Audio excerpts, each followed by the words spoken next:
Gopal Surya Rao, 1 minute, please. Speaker, sir.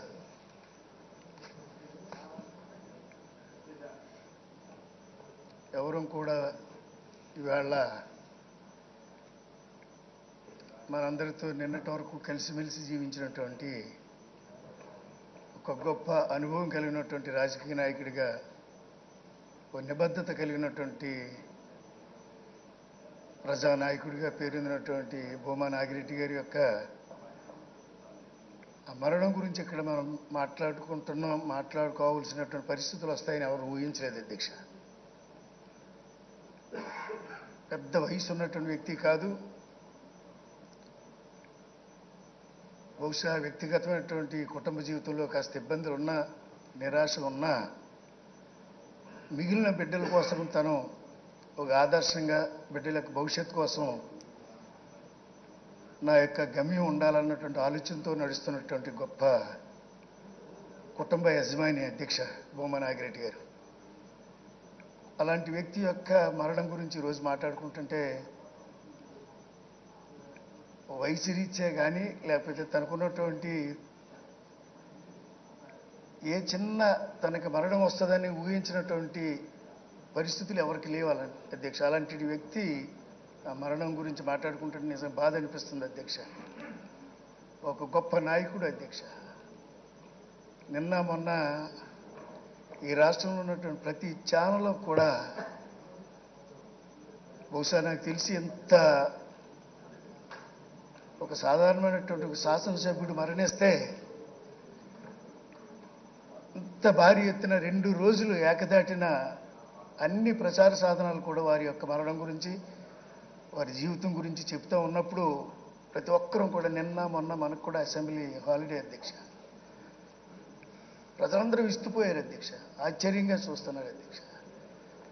అనుకున్నాం మనుషుడు జీవించడం ఒక ఎత్తు అయితే మరణించిన తర్వాత ఎంతకాలం జీవిస్తాడు అన్నటువంటి కొంతమంది మహానుభావుల గురించి మనం వింటున్నప్పుడు ఆ కోవకి వేళ నాగిరెడ్డి గారి యొక్క జీవితాన్ని మనం విశ్లేషించుకోవచ్చు అధ్యక్ష. అంత గొప్ప నాయకుడిగా, ప్రజాదరణ పొందినటువంటి నాయకుడిగా, మరి ముఖ్యంగా ఈ 2.5 సంవత్సరాల్లో వారుకున్నటువంటి మనకి వారితో ఉన్నటువంటి అనుబంధం కానీ, లేకపోతే వారు పలకరించేటప్పుడు కానీ, లేకపోతే ఏదైనా సందర్భం వచ్చినప్పుడు ఎదురుబెదురు అయినప్పుడు కానీ వారు చూపిస్తున్నటువంటి హావభావాలు కానీ, లేకపోతే మాటలలో ఉన్నటువంటి ఆ మాధుర్యం కానీ, ఆ చూపించే ఆ బాంధవ్యాలు కానీ చూస్తున్నప్పుడు చాలా బాధ అనిపిస్తుంది అధ్యక్ష.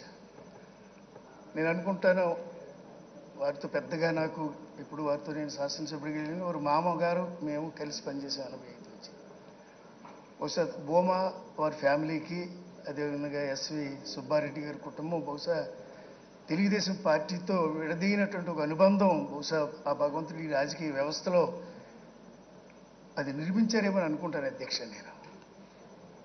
నేను నిన్న ముఖ్యమంత్రి గారు నాగిరెడ్డి గారి యొక్క భౌతికంగా ఆయన దగ్గర కానీ, వారి కుమారులు లోకేష్ బాబు గారు కానీ నేను కాస్త సెంటిమెంటు, ఈ కుటుంబ బాంధవ్యాలు, మానవ సంబంధ విలువల గురించి కాస్త నాకు కూడా ఎక్కువ ఆలోచిస్తూ ఉంటాను అధ్యక్ష. చిన్న స్థాయి నుంచి వచ్చాం. ఇలాంటిది అనుకోని జీవితాలు వచ్చినప్పుడు ఈ జీవితాల యొక్క పరమాత్మత ఏ రకంగా ముందుకు తీసుకెళ్తే బాగుంటుంది అన్నటువంటి ఒక ఆలోచనతో ఉంటాను ఒక్కొక్కసారి నేను అధ్యక్ష.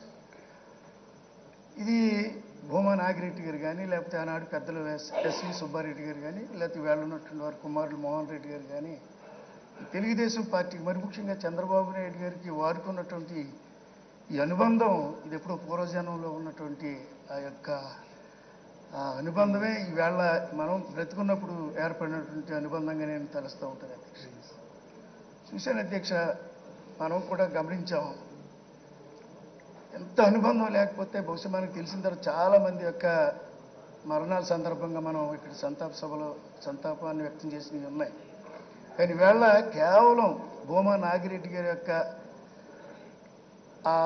ఆ పేరుని స్మరిస్తూ ఆ నామాన్ని మనం ఉచ్చరిస్తూ సభను నిర్వహించుకున్నామే తప్ప మరొక గవర్నమెంట్కి సంబంధించినటువంటి ఏ బిజినెస్ లేకుండా బహుశా నాకు తెలిసి ఇదేనేమో మొట్టమొదట నేను అనుకుంటున్నాను అధ్యక్ష.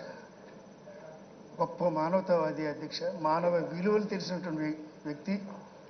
అధ్యక్ష, నేను అనుకుంటున్నాను ఇది సభ కేవలం శాసనసభ ఈ రాష్ట్ర ప్రయోజనాల కోసం, రాష్ట్ర ప్రజల యొక్క భవిష్యత్తు కోసం, లేకపోతే రాష్ట్రంలో ఉన్నటువంటి అభివృద్ధి సంక్షేమం కోసమే కాదు, కానీ ఇంకా మానవ సంబంధ విలువలను మెరుగుపరుచుకునేలాగా ఒక మానవ విలువలను కూడా ఇలాంటి సందర్భాల్లో చూపించవచ్చు ఈ సభ ద్వారా అన్నటువంటి ఒక గొప్ప మార్గాన్ని వేళ మరలా తిరిగి ఈ రాష్ట్ర ప్రజలకు చూపిస్తున్నారు అధ్యక్ష మన ముఖ్యమంత్రి గారు.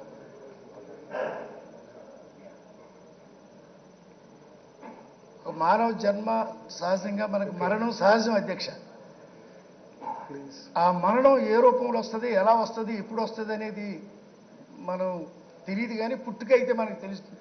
పుడతారు, పుట్టుక గురించి Okay. కూడా తెలియదు, కానీ పుట్టుక అనేది ఎదుటి యొక్క వ్యక్తి లేదా స్త్రీ యొక్క ఆ పరిణతిని బట్టి పుడుతున్నదే ఒక బిడ్డ అన్నటువంటి మాట అనుకుంటున్నాం, కానీ మరణం గురించి మనకు ఎవరికి తెలియదు. Okay. అలా మరణం వచ్చినటువంటి ఈ సందర్భంలో నాగిరెడ్డి గారి గురించి మనం మాట్లాడుకోవడం ప్రతి అణువణువు బాధ అనిపిస్తున్నప్పటికీ ఆ మానవ సంబంధాలు, మానవ విలువలు, కుటుంబ బాంధవ్యాలు, Okay. ఒక రాజకీయ వ్యవస్థను నడిపిస్తున్నటువంటి, ప్రభుత్వాన్ని నడిపిస్తున్నటువంటి ముఖ్యమంత్రి గారిని చూస్తున్నప్పుడు, చూపించినప్పుడు ఇవాళ యావత్ తెలుగు జాతి గర్వపడుతుంది అధ్యక్ష. అయితే కనీసం మన ప్రతిపక్షానికి, ప్రతిపక్ష సభ్యులకి ఆ కంపేషన్, కనీసం ఆ క్షమాగుణం కూడా లేదు అధ్యక్ష. Please. ఆ మానవ విలువలు అనేది, ఆ హ్యుమానిటీ అనేది, మానవ ధర్మం అనేది కూడా కనీసం పాటించుకోండి. ఇది శాశ్వతం కాదు అధ్యక్ష ఈ రాజకీయాలు కానీ, లేదా మనిషి యొక్క జీవితం కానీ.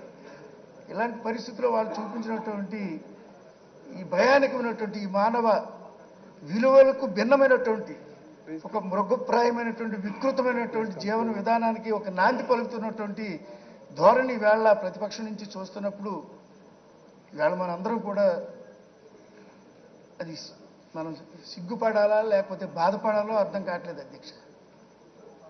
అధ్యక్ష, నేను ఒకసారి పేపర్లో చూశాను, వాళ్ళందరూ గవర్నర్ దగ్గరికి వెళ్ళి Okay. Please. ఈ రాజకీయాల్లో అటు ఇటు వచ్చినటువంటి వాళ్ళకి మంత్రులు ఇవ్వద్దని చెప్పేసి వాళ్ళు ప్రకటన ఇచ్చారు అధ్యక్ష. గవర్నర్ గారి దగ్గర ఒక స్టేట్మెంట్ ఇచ్చారని నేను పేపర్లో చదివాను అధ్యక్ష. Okay. అంటే మనుషుల మీద ఎంత కక్ష సాధిస్తారో ఈ ప్రతిపక్ష నాయకుడు కానీ, ప్రతిపక్షాలు కానీ అనేది అది ఒక ఉదాహరణగా నేను మీకు మనవి చేస్తాను అధ్యక్ష. అధ్యక్ష, అక్కడి నుంచి కూడా అనేక సందర్భాల్లో భూమా నాగిరెడ్డి గారు మాట్లాడినప్పుడు ఎప్పుడు కూడా ఒక అన్పార్లమెంటరీ వర్డ్ ఎప్పుడు ఆయన నోటంటే మనం వినలేదు అధ్యక్ష. ఎప్పుడు ఎమోషన్ కూడా ఆయన ముఖంలో కానీ, ఆయన హావభావాల్లో కానీ మనం చూడలేదు అధ్యక్ష. అలాంటి గొప్ప నాయకుడు సభకు అవసరం అధ్యక్ష. ఇవాళ ఈ రాష్ట్రానికి అవసరం.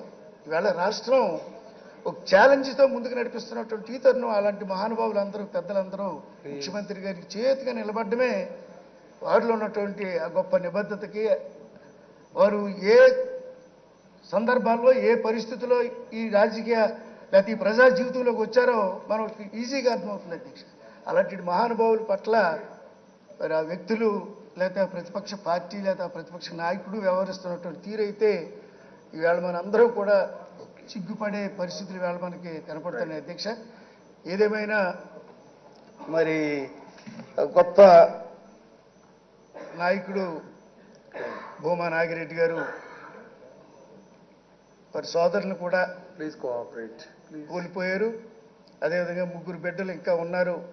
ఆ బిడ్డలకి నిన్న మన ముఖ్యమంత్రి గారు, అదేవిధంగా మన యువ నాయకులు లోకేష్ బాబు గారు ఇచ్చినటువంటి ఆ భరోసా అయితే మాకందరికీ చాలా ఆనందాన్ని, సంతోషాన్ని ఇచ్చింది అధ్యక్ష.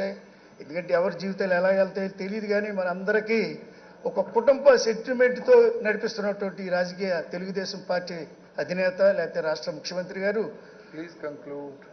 నాగిరెడ్డి గారి యొక్క మరణం ద్వారా కుటుంబానికి, ఆ బిడ్డలకి ఇచ్చినటువంటి ఆ భరోసా ఈవేళ లక్షలాది మందికి ఒక ఊరటిచ్చినట్టు మాట.